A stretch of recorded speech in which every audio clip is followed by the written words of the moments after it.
All right, taking a look at gold, we have downward pressure continuing in gold, and it's about to close near the lows of the week. But before we go further, a quick word from our sponsor.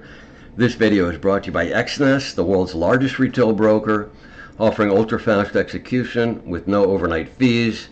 Find a link in the description below.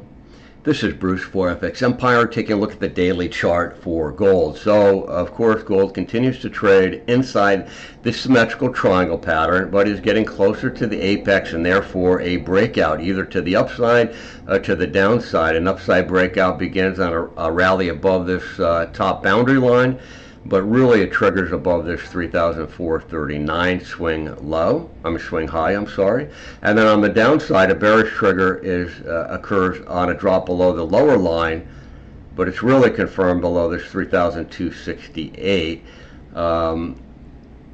and because we can have this line broken a little bit, but unless this level is broken, there's no bearish decline. That may keep going. So if there is a drop down, then this 38.2% zone at 3,149 is a very likely target, and that is where support was seen on the initial decline off the 3,500 record high in April.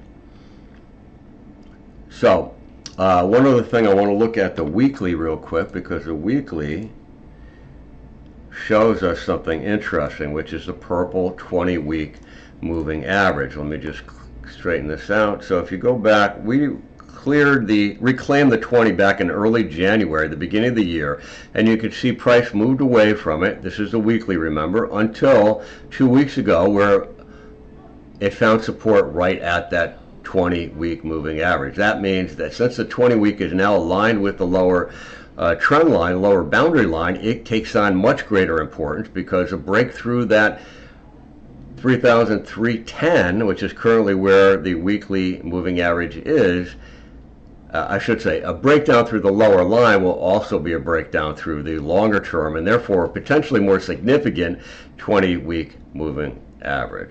Okay, and that also indicates there's a good chance we're going to get a bounce and a bullish reversal off that area, and it could easily be support that leads to an upside breakout. All right, that is it for gold traders. Have a great weekend.